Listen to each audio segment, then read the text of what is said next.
नमस्कार दोस्तों, जिस टॉपिक की आज हम चर्चा करने वाले हैं उससे बनते हैं कई सारे खूबसूरत प्रश्न जेएसएससी जेई और एसएससी जेई में। और याद रखेंगे बिहार में भी जेई की वैकेंसी आने वाली है, उसके लिए भी काफ़ी इंपॉर्टेंट रहने वाला है। तो आज हम कर रहे हैं थर्मोडायनेमिक्स के एक important chapter, this is video number 9 और सवाल आपके सामने है।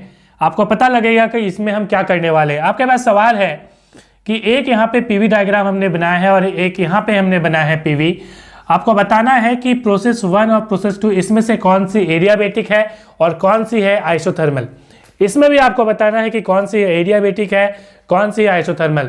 बहुत ही सिंपल सा सवाल है मगर लोग कर जाते हैं कंफ्यूज। तो यहाँ पे हम बात करने वाले हैं, पहले आंसर यहाँ पे बता दूं कि आंसर क्या होगा। यहाँ पे ये जो है ये एडियाबेटिक है, जबकि ये है आइसोथर्मल, और ये है एडियाबेटिक और ये है आइसोथर्मल। कैसे है इस वीडियो में हम जानेंगे। तो चलिए वीडियो की शुरुआत करते हैं। और जेएसएससी जेई की जितनी भी वीडियोस हैं वो आपको प्लेलिस्ट में मिल जाती है। JSSC JE, general engineering, mechanical, electrical, civil, agriculture, mining, MBI, सबके लिए ये कॉमन है। 80 प्रश्न यहाँ से पूछे जाते हैं। सिलेबस आप देख लीजिए, मैंने उसके लिए भी वीडियो बनाया हुआ है। JSSC JE syllabus analyse for you करेंगे तो आ जाएगी, पीडीएफ भी मैंने बनाई हुई है। चलिए, थर्मोडायनेमिक्स एक इंपॉर्टेंट जो है चैप्टर है, यहाँ से सवाल पूछे जाते हैं। तो हमारा जो आज का टॉपिक है वो है थर्मोडायनेमिक प्रोसेस, जिसमें हमने 2 प्रोसेस कर लिए हैं और वो प्रोसेस थी कांस्टेंट वॉल्यूम प्रोसेस और constant pressure process, right. Thermodynamic process, ठीक है। तो इसमें आज हम करने वाले हैं, जैसा कि मैंने कहा, आइसोथर्मल और एडियाबेटिक। तो शुरुआत करेंगे आइसोथर्मल से। आइसोथर्मल प्रोसेस क्या होती है भाई? इसे हम कांस्टेंट टेम्परेचर प्रोसेस भी कहते हैं, मतलब ऐसी प्रोसेस जिसमें टेम्परेचर रहती है कांस्टेंट। सबसे पहले आपके मन में सवाल उठ रहा होगा कि थर्मोडायनेमिक प्रोसेस होती क्या है। बहुत सिंपल सी बात है। यहाँ पे एक सिस्टम है, उसमें आप हीट दे रहे हो या हीट रिजेक्ट हो रही है, तो उसमें कई सारी चीज़ें होती है। इंटरनल एनर्जी बढ़ती घटती है, प्रेशर बढ़ेगी घटेगी, वॉल्यूम बढ़ेगी घटेगी, ठीक है। तो इस तरह की जो चीज़ें होती है, इस पूरे को हम कहते हैं थर्मोडायनेमिक प्रोसेस। तो यहाँ पे हम जान रहे हैं आज आइसोथर्मल प्रोसेस, जैसा कि मैंने कहा कि कांस्टेंट टेम्परेचर प्रोसेस जिसे हम कहते हैं। और जब कांस्टेंट टेम्परेचर की बात आती है तो हमारे दिमाग में कौन से साइंटिस्ट का नाम आता है? जी हाँ, बॉयल्स लॉ। बॉयल्स लॉ के द्वारा ये गवर्न होती है, बॉयल्स लॉ। अब बॉयल्स लॉ कैसे आप याद रखोगे कि कांस्टेंट टेम्परेचर जो प्रोसेस है या आइसोथर्मल जो प्रोसेस है वो बॉयल्स लॉ के द्वारा गवर्न होती है। मैंने ट्रिक बताया था पिछली वीडियो में भी, फिर बता देता हूँ। जैसा कि आपको पता है कि अंडे को बॉयल करने के लिए चाहिए होता है टेम्परेचर, और टेम्परेचर से आप याद रखेंगे बॉयल्स, ठीक है। टेम्परेचर से अंडे बॉयल, तो बॉयल्स लॉ मतलब कि जब कांस्टेंट टेम्परेचर रहेगी तब जो है बॉयल्स लॉ काम आएगा। अब देखिए यहाँ पे बॉयल्स लॉ ने क्या कहा था, बॉयल्स ने एक्चुअली कहा क्या था उसको पहले समझेंगे और फिर हम लोग समझेंगे कि आखिर इससे क्या सवाल पूछे जाते हैं। फिर हमने जो डायग्राम बताया था उसकी ओर चलेंगे, वो स्लोप का डायग्राम है और स्लोप कैसे निकाली जाती है उसको भी हम यहाँ पे बिल्कुल सॉल्व करके दिखाएंगे। देखिए, सबसे पहले हम यदि बात करें यहाँ पे बॉयल्स ने क्या कहा था, हमें यह पता है कि जनरल जो गैस इक्वेशन है, सॉरी मेरी आवाज़ कभी कभी फंसती है तो उसके लिए थोड़ा कॉपरेट करिएगा। PV/T इक्वल टू होती है कांस्टेंट। ये जनरल गैस इक्वेशन जो है, जनरल गैस इक्वेशन हमेशा आप याद रखेंगे, ठीक है। चाहे वो चार्ल्स लॉ हो, चाहे वो गेल-इशेक लॉ हो, चाहे वो दुनिया का यहाँ पे जो बॉयल्स लॉ है, ठीक है। ये 3 लॉज निकालने के लिए आपको PV/T इक्वल टू कांस्टेंट याद रखनी है। इसी से आपका सारा लॉ निकल जाएगा। कैसे? जैसे मैंने कहा कि बॉयल्स लॉ में टेम्परेचर होता है कांस्टेंट, तो इसको हटा दीजिए, तो यहाँ पे बचेगा क्या? PV इक्वल टू कांस्टेंट, ठीक है। तो ये हो गई बॉयल्स लॉ। इसका मतलब इसको यदि आप आगे बढ़ाएंगे तो ये हो जाएगी P इक्वल टू C और ये V इधर आएगी तो P इक्वल टू C/V। आगे इसे हम करेंगे तो P, और हमें पता है कि कांस्टेंट को हटाने से हमें देना पड़ता है एक प्रोपोर्शनल का साइन, तो ये हम दे देंगे P directly proportional, inversely proportional हम यहाँ पे कहेंगे P is inversely proportional to V। मतलब कि C को हटा के हमने क्या दे दिया? प्रोपोर्शनल का साइन दे दिया। इसका मतलब है प्रेशर बढ़ाओगे तो टेम्परेचर घटेगी, या यूँ कहे कि प्रेशर घटाओगे तो वॉल्यूम जो है वो बढ़ेगी। बहुत सिंपल सी बात है। एक आप सीरीज ले लीजिए, प्रेशर बढ़ाइए सीरीज का, ठीक है, वॉल्यूम जो है वो घटेगी। किसी भी चीज़ को आप प्रेस करोगे वॉल्यूम घटेगी, तो प्रेशर बढ़ाओगे तो वॉल्यूम घटेगी। सिंपल सी बात है। तो यही कहा था बॉयल्स ने। अब आगे इसको हम कैसे इंप्लीमेंट करेंगे उसको हम लोग चलिए देखते हैं। सबसे पहले जब किसी भी प्रोसेस की बात आई तो 2 ही फॉर्मूला दिमाग में रखना है। एक तो ये वाली, ठीक है, और दूसरी डेल Q इक्वल टू होती है du प्लस डेल W। ये वाली फॉर्मूला याद रखिए। और तीसरी formula PV equal to nRT, ठीक है, MRT, ठीक है। तो आइडियल गैस इक्वेशन, यहाँ पे हम लोग परफेक्ट गैस की बात करेंगे, जब केमिस्ट्री पढ़ते हैं तो वहाँ पे आइडियल गैस पढ़ते हैं, यहाँ पे परफेक्ट गैस हम पढ़ रहे हैं। तो PV = MRT। और परफेक्ट गैस हम किसे कहते हैं? जिसकी इवेपोरेशन जो है वो कंप्लीट हो चुकी है, उसे हम परफेक्ट गैस कहते हैं, हमने बताया भी है। अब ΔQ = DU + ΔW, इसे आपको याद रखना, इसी से हम सारा चीज़ यहाँ पे निकालेंगे। बहुत सिंपल सी चीज़ है, देखिए कांस्टेंट टेम्परेचर प्रोसेस। देखिए DU जब भी आप निकालोगे, कैसे निकालोगे? DU निकालने की सिंपल सी टेक्निक आपको मैं बता दूं। DU की जो फॉर्मूला होती है वो होती है mCV∆T। क्या होती है? mCV∆T। तो हमेशा जब भी आप इंटरनल एनर्जी निकालोगे, चाहे वो कोई भी प्रोसेस हो, चाहे वो थर्मोडायनेमिक प्रोसेस में आइसोथर्मल हो, चाहे वो कांस्टेंट प्रेशर प्रोसेस हो, चाहे वो एडियाबैटिक हो, फॉर्मूला रहेगी यही mCV∆T। अब यहाँ पे ध्यान से देखिए, तो हमारे जो ΔT है वो है 0, क्योंकि थर्मोडायनेमिक प्रोसेस में ये आइसोथर्मल है और टेम्परेचर चेंज नहीं हो रहा है। कांस्टेंट टेम्परेचर का मतलब क्या? टेम्परेचर चेंज नहीं होगा। तो डेफिनेटली इसकी जो वैल्यू हो जाएगी वो हो जाएगी mCV × ΔT की वैल्यू हो गई 0, तो ये हो गई DU = 0। तो हमें एक ये पता लग गया कि कांस्टेंट टेम्परेचर प्रोसेस में internal energy, change in internal energy, यहाँ पे DU क्या है? चेंज इन इंटरनल एनर्जी है। ΔW क्या है? वर्क डन है। और ΔQ क्या है? चेंज इन हीट है। तो यहाँ पे यहाँ पे इस प्रोसेस में चेंज इन इंटरनल एनर्जी क्या होती है? 0 होती है। सवाल पूछा जाता है कि कांस्टेंट टेम्परेचर प्रोसेस में चेंज इन इंटरनल एनर्जी क्या होगी, तो आपका आंसर होगा 0। अब चलिए थोड़ा सा हम क्या बना लेते हैं, तो कर्व बना लेते हैं, क्योंकि बिना कर्व के मजा नहीं आने वाला। अब देखिए यहाँ पे P is inversely proportional to V है। इसका मतलब है यहाँ पे हमने P लिया, मान लीजिए यहाँ पे V लिया हमने, तो क्या हो जाएगी? इनवर्सली प्रोपोर्शनल का मतलब है P बढ़ा रहे हो तो वॉल्यूम घटेगी, और P घटा रहे हो तो वॉल्यूम बढ़ेगी। तो P घटाएंगे हम लोग, P यहाँ पे ड्रॉप होती है, और कुछ इस तरह से वॉल्यूम जो है, कुछ इस तरह से डायग्राम बनता है। तो चलिए इसको हम लोग बना लेते हैं। यहाँ पे डायग्राम कुछ इस तरह की जो है डायग्राम यहाँ पे बनती है। तो दिस इज, मान लीजिए 1 से 2 यहाँ पे गया है, 1 से 2, ठीक है। तो यहाँ पे मान लीजिए ये प्रेशर P1 थी, और इस जगह पे ये प्रेशर हो गई P2, और इस जगह में वॉल्यूम थी V1, और इस जगह में मान लीजिए वॉल्यूम हो गई V2। तो उस तरह की कुछ चीज़ें जो है वो हो रही है। और वर्क डन हमें पता है कि ये वाली जो एरिया है, हमें पता कि PV कर्व में जो एरिया देता है वो वर्क डन देता है। तो ये आप थोड़ा सा कंसेप्ट भी याद करते हुए चलें कि ये वाली जो एरिया होगी वो क्या देगी? वर्क डन देगी। मगर हम इसमें अभी नहीं निकालने वाले, हम निकालने वाले हैं बिल्कुल इंटीग्रेशन करके। कैसे निकालेंगे, चलिए आगे देखते हैं। अब यहाँ पे हमने देख लिया ΔQ = DU + ΔW से एक चीज़ तो हमें निकल गई कि फ्रॉम इक्वेशन 1 हम एक चीज़ तो लिख सकते हैं। क्या लिख सकते हैं भाई? सिंपल सी चीज़ लिख सकते हैं कि ΔQ = DU के जगह में आप 0 पुट कर सकते हो, तो ये हो जाएगी ΔQ = ΔW।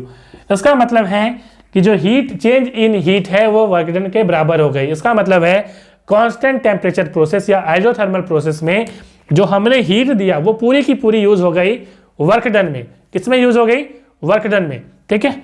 अब ये डायग्राम जो है कुछ इस तरह का बना, यहाँ पे हमने कर्व देखा, और जब हम एडियाबैटिक में बनाएंगे तो वो कुछ स्टीपर बनेगा। क्यों बनेगा? जब हम स्टीपर उसकी ओर चलेंगे, एडियाबैटिक समझाएंगे, तब दोनों को हम कंक्लूड करके मैं बताऊंगा कि कैसे ये चीज़ हो रही है। तो हमने अभी तक क्या देख लिया? तो ΔQ हमने इक्वल टू हो गया ΔW, ठीक है, इतना हमारे पास हो गया। अब हम लोग चलिए वर्क डन निकाल लेते हैं। वर्क डन कैसे निकालोगे आप? वर्क डन के लिए मैंने बताया था कि होता है PdV, ठीक है, pressure into change in volume, ये होती है वर्क डन। और लिमिट हो जाएगी यहाँ पे V1 to V2 यहाँ पे कर दीजिए। अब आगे हम लोग इसको जब बढ़ाएंगे तो इसके ऐसे पैरेलल बढ़ाते हुए चलते हैं, तो क्या हो जाएगी? ये देखिए यहाँ पे क्या है कि प्रेशर की वैल्यू आपको पुट करनी पड़ेगी। कहाँ से आएगा? तो जिस लॉ से ये गवर्न होता है, ध्यान से समझिए, आइसोथर्मल है ना, तो आइसोथर्मल बॉयल्स लॉ से गवर्न होता है। तो बॉयल्स लॉ में जो इक्वेशन दिया गया है वहां का जो वैल्यू है उसको पुट करिएगा हमेशा, ठीक है। कई लोग PV = MRT से भी पुट करके बनाते हैं, तो वो भी बना सकते हो आप, मगर एडियाबैटिक में जब बनाओगे तो उससे बनेगा नहीं। इसलिए मैं हमेशा एक थ्योरी बताता हूँ जो हम सब में इंप्लीमेंट होता है।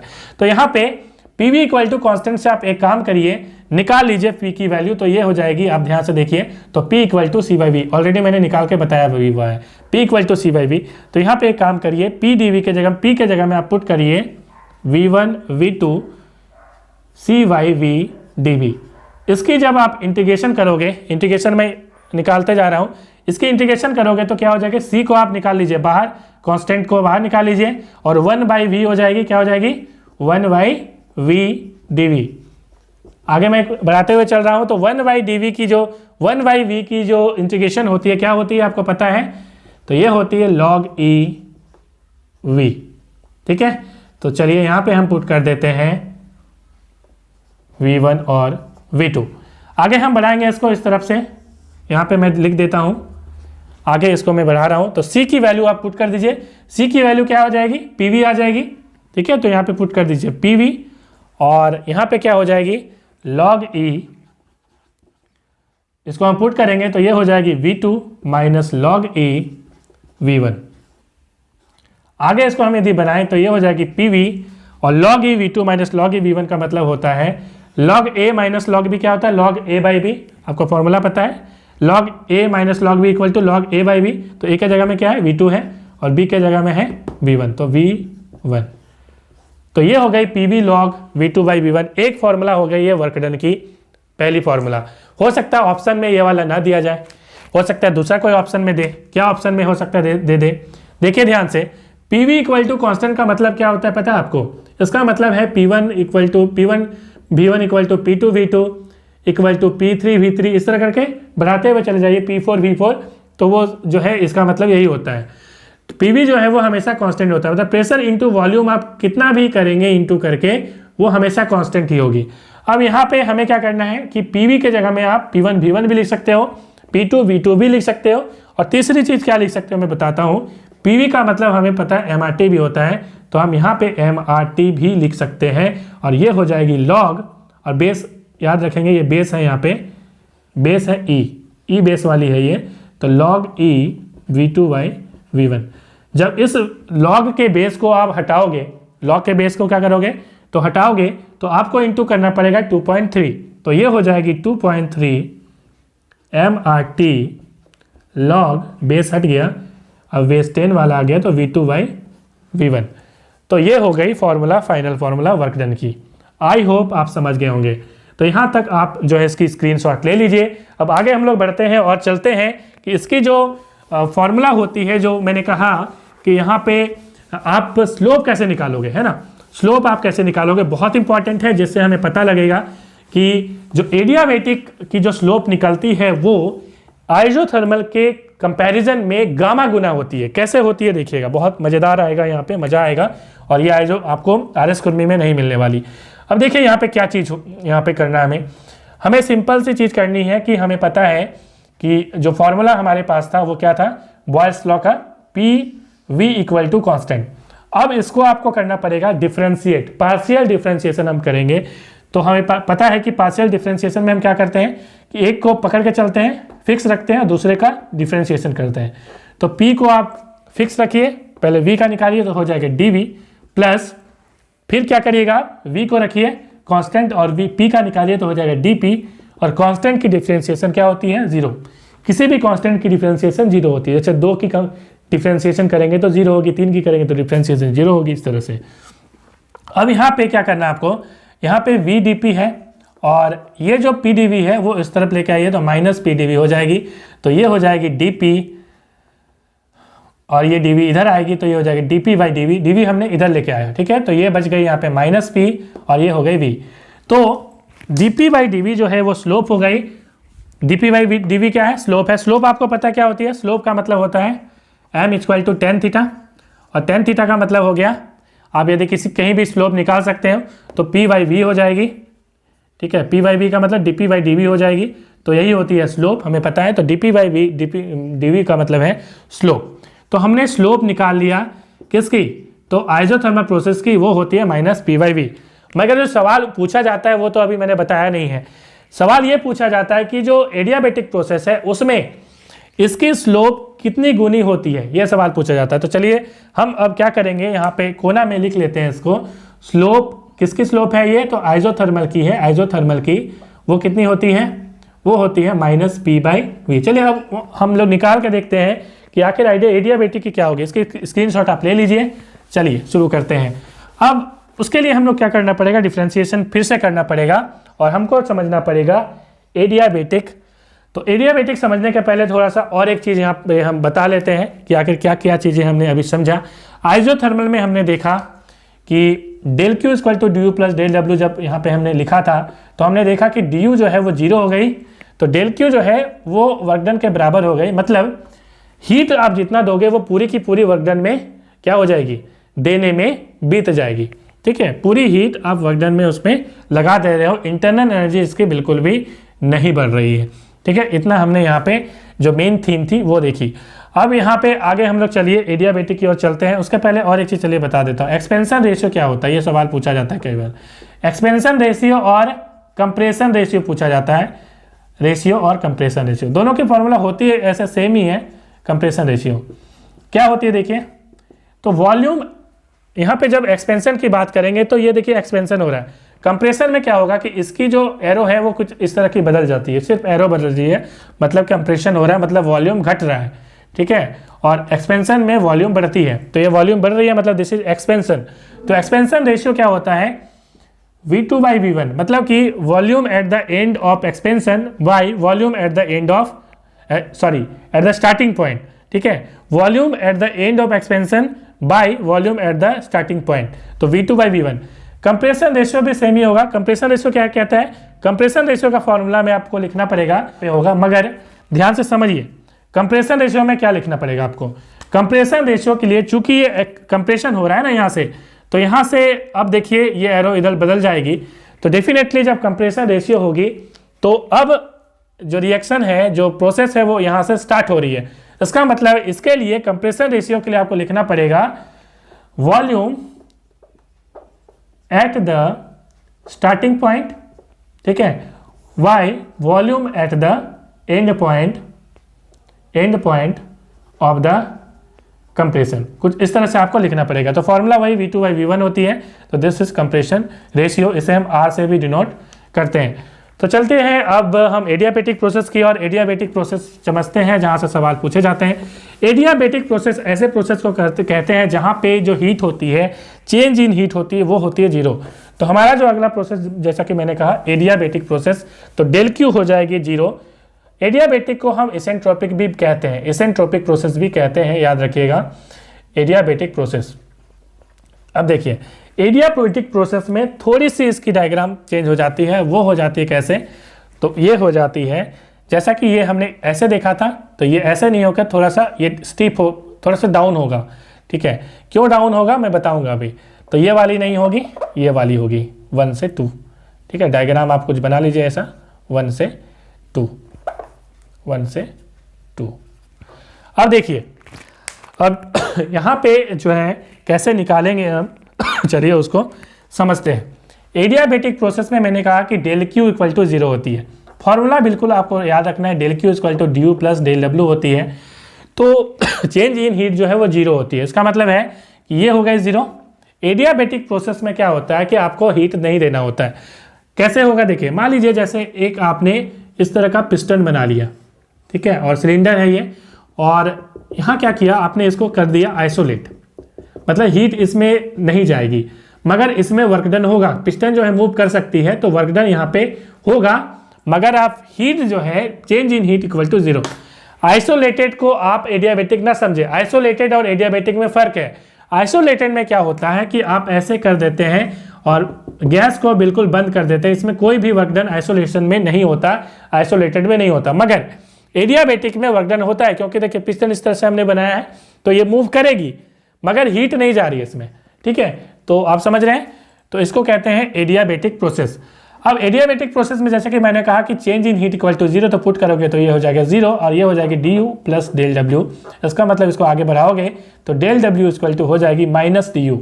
इसका मतलब है आपने जो वर्क डन करना है यहाँ पे, समझिए ध्यान से, वो चेंज इन इंटरनल एनर्जी के बराबर होगी और वर्क डन जो करोगे उससे इंटरनल एनर्जी घटेगी। माइनस का मतलब है घटेगी, तो जो इंटरनल एनर्जी है वो घट जा रही है वर्क डन करने के लिए। ठीक है, नहीं समझ में आई, फिर से समझिए।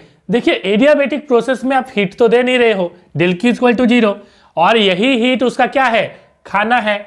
और आपसे कहेंगे कि खाना देंगे नहीं, आप काम करवाएंगे आपसे, तो क्या होगी, आपकी एनर्जी धीरे धीरे घटेगी। उसी तरह की चीज यहाँ पे हो रही है, हीट आप दे नहीं रहे हो, इससे क्या हो रहा है, जो इसकी इंटरनल एनर्जी है वो घट रही है। काम ये कर रहा है, काम इससे करवाया जा रहा है, ठीक है, मगर काम करवाया जा रहा है जिसके कारण इसकी इंटरनल एनर्जी घट जा रही है। वही देखिए माइनस डी यू का मतलब क्या हुआ, डिक्रीज इन इंटरनल एनर्जी। क्या in internal energy, decrease in internal energy. और डेल डब्ल्यू का मतलब है, ये प्लस में है, इसका मतलब है work done by the system. तो आप यहां पे लिख सकते हो work done by the system, work done by the system equal to decrease in internal energy, equal to decrease in internal energy. I hope आप समझ रहे हैं। जब वर्क डन पॉजिटिव होगी तो होती है work done by the system. Work done by the system का मतलब है उसके अंदर जो गैस है वो वर्क कर रही है। और जब ये नेगेटिव होगी, यहाँ पे नेगेटिव साइन यदि मैं लगा दूं यहाँ पे माइनस डब्ल्यू, तो इसका मतलब है work done on the system. इसका मतलब है गैस के ऊपर जो है वो काम हो रहा है। अब देखिए यहाँ पे ये तो हमने समझ लिया। अब हमें स्लोप निकालना है। तो स्लोप की फॉर्मूला जैसा कि हमने पता है कि एडियाबेटिक प्रोसेस के लिए जो फॉर्मूला है वो होती है पी बी पर power gamma equal to constant. ये फॉर्मूला याद रखिएगा। और यहाँ पे गामा क्या है, इसे कहते हैं एडियाबेटिक इंडेक्स। गामा को कहते हैं एडियाबेटिक इंडेक्स। अब एडियाबेटिक इंडेक्स क्या होती है, ये रेशियो होती है Cp बाई Cv की। Cp क्या है हमें पता है, स्पेसिफिक हीट। लिखते चलिए स्पेसिफिक हीट, मैंने पढ़ाया है ये वाला, आप जाकर देख सकते हो। Specific heat at constant pressure constant volume, analyse for you search करेंगे तो आ जाएगा, और प्लेलिस्ट में भी बनी हुई है, आप देख सकते हैं। Specific heat at constant pressure लिख दीजिए, ठीक है, by specific heat at constant volume लिख दीजिए। ये इसकी रेशियो होती है, इसे कहते हैं एडियाबेटिक इंडेक्स। और इसकी वैल्यू हमेशा 1 से ज़्यादा होती है, और परफेक्ट गैस के लिए ये होती है 1.41 या 1.4। आई होप यहाँ तक आप समझ चुके होंगे। अब यहाँ पे हम लोग को करना है, इसका क्या करना है, तो पार्शियल डिफरेंशिएशन। चलिए पार्शियल डिफरेंशिएशन हम लोग करते हैं। बहुत सिंपल सा है, एक को रखिए कांस्टेंट, दूसरे का कर दीजिए। तो बी पर पावर गामा का जब करेंगे तो गामा हो जाएगा इनटू, तो गामा वी गामा माइनस 1, और जब इसका करेंगे तो ये हो जाएगा डी वी प्लस, आपको अब करना है बी पर पावर गामा को रखना है कांस्टेंट, और पी का करेंगे तो ये हो जाएगी डी पी, और ये हो जाएगी सी की 0। अब यहाँ से आगे बढ़ेंगे हम लोग, तो ये हो जाएगी बी पर पावर गामा डी पी, आप इसको ले जाइए इधर, तो ये हो जाएगी P gamma V gamma minus 1।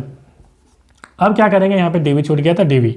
अब एक काम करिए, डी वी को इधर लेके आइए और बी पर पावर गामा को भगा दीजिए उधर, तो D P by D V equal to हो जाएगा पी गामा वी पर power gamma minus 1 by B पर पावर गामा। अब वी पर पावर गामा माइनस 1 बी पर पावर गामा दोनों को आप यदि डिवाइड करोगे तो हमें पता है कि डिवीजन में जो पावर होती है उसकी होती है माइनस, ठीक है, आपको पता है, ठीक है। जैसे एक्स पर पावर 4 और एक्स स्क्वायर करोगे तो 4 माइनस 2 हो जाएगा एक्स स्क्वायर। तो उसी तरह से हम यहाँ पे कर रहे हैं, पी इंटू गामा रहने दीजिए, ये हो जाएगी वी पर power gamma minus 1 minus gamma. तो क्या हो जाएगी ये पी पर पावर गामा और V gamma gamma cancel out, तो ये हो जाएगी माइनस 1। इसका मतलब इसको आगे बढ़ाओगे तो ये हो जाएगी पी गामा, और वी इनवर्स का मतलब नीचे वी आ जाएगा, तो पी गामा बाई वी। यहाँ तक क्लियर हो गया। तो यहाँ पे ध्यान से देखिए, तो ये हो जाएगी P by V into gamma. हमने उसमें क्या निकाला था, देखिए यहाँ पे कहीं ना कहीं मैंने माइनस, यहाँ पे ये जब उधर जाएगा तो माइनस हुआ था, तो माइनस यहाँ पे छूट गया था, तो आप इसको माइनस को जो है लेते हुए चले, ठीक है। तो हमारा जो है माइनस छूट गया था D P by D V, तो ये पूरा माइनस होगा, D P by D V equal to D P by D V equal to ये माइनस होगा, पूरा में माइनस लगा दीजिए आप, ये माइनस माइनस मतलब minus P by V into gamma हो गया। यहाँ पे ध्यान से देखिए, जो आइसोथर्मल प्रोसेस था उसमें कितना आया था, माइनस पी बाई वी आया था, मगर इसमें कितना आया, minus P by V into gamma. इसलिए मैंने कहा था, एक बहुत इंपॉर्टेंट सवाल पूछा जाता है कि स्लोप ऑफ आइसोथर्मल एडियाबेटिक, लिखिए slope of adiabatic equal to gamma into slope of isothermal process, ठीक है। एक बहुत इंपॉर्टेंट सवाल है, यहां से बनता है। तो हमने देखा कि स्लोप कुछ इस तरह का बनता। अब हमने अभी तक ये नहीं देखा कि जो ये स्टीपर हो रही है वो कैसे हो रही है। देखिए अब हम इसको समझते हैं। जब भी एडियाबेटिक प्रोसेस की हम बात करेंगे तो हमेशा ध्यान में रखिएगा कि एडियाबेटिक जो प्रोसेस होती है वो होती है फास्टर। क्यों होती है, सवाल पूछा भी जाता है। फास्टर इसलिए होती है क्योंकि आपका हीट का एक्सचेंज होना नहीं है, क्योंकि डेल क्यू इक्वल टू हमने कहा 0, तो फास्ट प्रोसेस आपको कराना पड़ेगा ताकि टाइम ही ना मिले हीट को एक्सचेंज होने में, मतलब हीट रिजेक्शन में और न ही हीट एब्जॉर्प्शन में। तो ये प्रैक्टिकल पॉसिबल नहीं है, मगर फ्रैक्शन ऑफ टाइम के लिए पॉसिबल, आप समझ सकते हो कि ऐसी प्रोसेस जो बहुत जल्दी हुई हो, ठीक है। जैसे टायर का बस्ट होना, टायर अचानक से जो है बस्ट हो जाती है, तो उसको एक एडियाबेटिक आप एग्जांपल मान सकते हो। अब देखिए यहाँ पे अब क्या होगा एडियाबेटिक में, तो जैसा कि मैंने कहा कि del Q equal to D U plus del W. हम लोग आप समझ रहे हैं कि ये जो स्टीपर हो रही है, ये वाली प्रोसेस, ये वाली आइजोथर्मल है और ये वाली this is isothermal and this adiabatic. क्यों हो रही है समझिए। डेल क्यू इक्वल टू होती है D U plus del W, ये तो फॉर्मूला हमें पता है। सबसे पहले एडियाबेटिक की हम यदि बात करें तो हमने देखा कि डेल क्यू होती है 0, तो ये हो गए 0 plus D U plus del W, तो ये हो गई थी D U equal to minus del W. इसका मतलब ये हुआ कि इस प्रोसेस में जब वर्क डन करना होगा, जैसा कि हमने यहाँ पे एक डायग्राम भी बनाया था पिस्टन का, तो इसमें अंदर में क्या है, गैस है और आप हीट इसमें दे नहीं रहे हो, क्या नहीं कर रहे हो, हीट नहीं दे रहे हो, मगर इसमें वर्क डन ये क्या करेगा, इस पिस्टन को उठाने की कोशिश करेगा। ये उठाएगा, जोर का यहाँ पे जो है वो झटका देगा और वो उसको ऊपर उठाने की कोशिश करेगा। इस कंडीशन में हीट आप दे नहीं रहे हो। अब ये क्या होता है, देखिए ये वर्क डन जो है, इसकी इंटरनल एनर्जी जो है, आपको पता है कि इंटरनल एनर्जी को घटा देगा। इसकी वर्क डन जो है, इसको आप थोड़ा सा इस तरफ से पकड़िए, तो ये हो जाएगी del W equal to minus D U, मतलब इसकी इंटरनल एनर्जी घट जाएगी। क्या हो जाएगी, इंटरनल एनर्जी घट जाएगी और इसमें प्रेशर जो है वो हो जाएगी सडनली ड्रॉप। प्रेशर क्या हो जाएगी, बिल्कुल सडनली यहाँ पे ड्रॉप कर जाएगी। तो यहाँ पे हमने देखा कि P जो है अचानक से गिर जाता है। मगर आइजोथर्मल प्रोसेस में क्या होता है, आइजोथर्मल में समझिए, फिर से समझाएंगे, यदि कंफ्यूजन है तो टेंशन मत ले, आइजोथर्मल को समझिए फिर समझिएगा। आइजोथर्मल में क्या होता है, आइजोथर्मल में हमने देखा कि डेल क्यू इक्वल टू होती है D U plus del W, और इसमें हमने देखा कि डी यू जो है उसकी वैल्यू क्या हो गई थी, 0 हो गई थी एमसीवी डेल टी के कारण। तो ये हो गई थी del Q equal to del W. इसका मतलब है कि आइजोथर्मल प्रोसेस में क्या हो रहा था, ये जो आप हीट दे रहे हो आइजोथर्मल में और वर्क डन मान लीजिए ये भी सिलेंडर को उठाने की कोशिश कर रहा है, तो ये हीट पूरी की पूरी वर्क डन करने में लग जा रही है, तो प्रेशर यहाँ पे ड्रॉप नहीं करेगा, क्योंकि हमें पता है कि वर्क डन इक्वल टू होती है पी डी वी। तो यहाँ पे प्रेशर जो है वो ड्रॉप उतनी नहीं करेगी, करेगी जरूर मगर उतनी ड्रॉप नहीं करेगी जितनी एडियाबेटिक में करती है, क्योंकि इस हीट को इंटरनल एनर्जी को बढ़ाने की जरूरत है ही नहीं। इस हीट को इंटरनल एनर्जी बढ़ाने की जरूरत ही नहीं है, क्योंकि इंटरनल एनर्जी तो ऑलरेडी 0 होती है इसमें, तो ये पूरी की पूरी यूज हो जाती है वर्क डन में। आई होप आप समझ रहे हैं। मगर जब मैंने एडियाबेटिक की बात करी थी, तो एडियाबेटिक में क्या होता है कि ये जो वर्क डन हो रहा है वो इंटरनल एनर्जी को घटा देता है, जिसके कारण प्रेशर कर जाता है सडन ड्रॉप। इसलिए इसकी जो स्लोप होती है वो स्टीपर होती है, काफ़ी स्टीपर होती है, जबकि आइजोथर्मल की कुछ इस तरह होती है। और यदि आपने आर.एस. कुर्मी की बुक देखी होगी तो उसमें कई सारे डायग्राम बनाए हैं, कुछ इस तरह का, कुछ इस तरह का, कांस्टेंट प्रेशर, कांस्टेंट वॉल्यूम का, जो कि मैं नेक्स्ट वीडियो में बताऊंगा। उसको मैं यहाँ पे एक सिर्फ बता देता हूँ। वहाँ पे n इक्वल टू 1 लिखा होगा और यहाँ पे n इक्वल टू गामा लिखा होगा। क्यों लिखा है देखिए ध्यान से, क्योंकि ये जो है स्लोप यहाँ पे लिखा गया है, और स्लोप हमने देखा कि आइजोथर्मल से गामा गुना ज़्यादा होती है एडियाबेटिक की। तो यदि आइजोथर्मल की स्लोप 1 है तो इसके क्या होगी, गामा होगी, इसलिए ये चीज लिखी हुई है। तो अब चलिए वर्क डन निकाल लेते हैं एडियाबेटिक प्रोसेस के। कैसे निकालेंगे, डेल क्यू इक्वल टू होती है D U plus del W, और हमें पता है कि डेल क्यू यहाँ पे होती है एडियाबेटिक प्रोसेस में 0। तो इस तरह से ये हो गई 0 equal to D U plus del W. अब आगे यदि हम बढ़ाएं इसको तो ये हो जाएगी del W minus equal to minus D U. इसको यदि आप इधर लेके आते हैं तो ये हो जाएगी minus D U, del W equal to minus D U हो गई।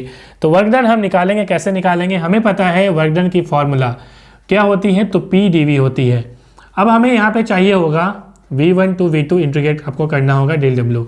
अब कैसे निकालोगे आप, ध्यान से समझिए। अब हमें P की वैल्यू चाहिए और हमें पता है कि पी बी पर power gamma equal to constant होती है एडियाबेटिक में, राइट। और हम यहाँ पे क्या करेंगे, P की वैल्यू निकालेंगे, तो ये हो जाएगी C और ये आ जाएगी नीचे, तो C/V पर पावर गामा। आगे बढ़ाएंगे, बहुत सिंपल सी है, आगे बढ़ाएंगे तो फी की वैल्यू जब हम यहाँ पे पुट करेंगे तो ये हो जाएगा V1 V2 और ये हो जाएगी C पर power V gamma dV। C को हम बाहर निकाल लेंगे तो अंदर में हो जाएगी V1 V2 और अंदर हो गई 1/V पर पावर गामा dV। इसको यदि हम आगे बढ़ाएं तो ये हो जाएगी C into V1 V2 integration और ये हो जाएगी v पर पावर माइनस गामा dv। आगे यदि हम इसको बढ़ाएं तो ये हो जाएगा c इंटू, आपको पता है कि जब v पर पावर माइनस गामा होगा तो क्या हो जाएगा, ये गामा माइनस प्लस 1, इसकी इंटीग्रेशन हम निकाल रहे हैं बाय माइनस गामा प्लस 1। आपको पता ही है ना फॉर्मूला, जैसे x to the power n की यदि हम इंटीग्रेशन निकालते हैं तो क्या होती है x to the power n, तो ये हो जाती है n plus 1 by n plus 1, वही हम यहाँ पे कर रहे हैं। ठीक है, चलिए, और यहाँ पे लिमिट पुट करेंगे v1 v2 और आगे बढ़ाएंगे। c की वैल्यू यहाँ से आप ले सकते हो pp पर पावर गामा, तो यहाँ पे आप पुट कर दीजिए p पर पावर गामा और ये हो जाएगी बाई 1 माइनस गामा, इधर आ गई ये नीचे नीचे, और यहाँ पे ये हो जाएगी पुट करेंगे तो ये हो जाएगा v2 1 minus gamma minus v1 1 minus gamma. तो ये हो गई फॉर्मूला। अब यहाँ पे आपको आगे पुट करना पड़ेगा। चलिए यहाँ से लेके चलते हैं इधर, और यहाँ पे क्या हो जाएगा, पहले आप यहाँ पे पी बी पर power gamma equal to constant है, इसका मतलब आप इसको लिख सकते हैं P1 V1 पर power gamma equal to P2 V2 पर पावर गामा। ठीक है, तो यहाँ पे हम क्या करेंगे, लिखेंगे P2 V2 पर पावर गामा, तो P2 V2 पर पावर गामा इंटू हो जाएगी P V2 पर पावर 1 माइनस गामा, फिर इसको आप इससे इंटू करेंगे तो ये हो जाएगी P1, इसको आप P1 V1 या P2 V2 कुछ भी लिख सकते हैं, तो यहाँ पे लिखेंगे P1 V पर power gamma into V1 1 minus gamma, और नीचे में हो गई 1 माइनस गामा। आगे यदि हम बढ़ाएंगे तो ये हो जाएगी P2 और V2 पर पावर गामा, और ये आप यदि इंटू करेंगे तो हमें पता है कि पावर में हो जाएगी प्लस, तो ये हो जाएगी माइनस गामा और प्लस गामा खत्म, तो ये हो जाएगी P2 V2 माइनस, ये इसी तरह का प्रोसेस यहाँ भी करेंगे तो ये हो जाएगी P1 V1 by 1 minus gamma. तो ये आप लिख सकते हो, या आगे इसको लिख सकते हो P1 V1 minus P2 V2 by gamma minus 1, मतलब कि मैंने क्या किया, माइनस यहाँ से इंटू कर दिया तो ये माइनस नीचे आके इंटू हो गया, तो ये हो गई P1 V1 minus P2 V2 by gamma minus 1। एक चीज़ मैं बता दूं, जो एडियाबेटिक के बाद जो आइसोथर्मल मैंने बताई थी उसमें मैंने जो वर्क डन आई थी वो क्या आई थी, वो आई थी 2.3 MRT log V2 by V1। इसको आप आगे ये भी लिख सकते हो 2.3 MRT log P1 by P2। कैसे लिखोगे, देखिए बहुत सिंपल सी है, हमें पता है, ये आइसोथर्मल के लिए मैं बता रहा हूँ। ठीक है, आइसोथर्मल में क्या होता है, PV इक्वल टू कॉन्स्टेंट, मतलब P1 V1 equal to P2 V2। ठीक है, तो यहाँ से आप V2 बाई V1 यदि निकालेंगे इसको इधर लेके, तो ये हो जाएगी P1 बाई P2। तो इससे जो है ये आप V2 बाई V1 के जगह में P1 बाई V1 पुट कर सकते हो। तो आई होप आप समझ रहे होंगे। इसको आगे आप लिख सकते हो क्या, देखिए इसको आगे क्या लिख सकते हो, MR T2, देखिए यहाँ पे T1 minus MR T2 by gamma minus 1। I hope समझ गए होंगे। कोई भी कंफ्यूजन है तो कमेंट जरूर करें। मिलेंगे नेक्स्ट वीडियो में। Thanks for watching.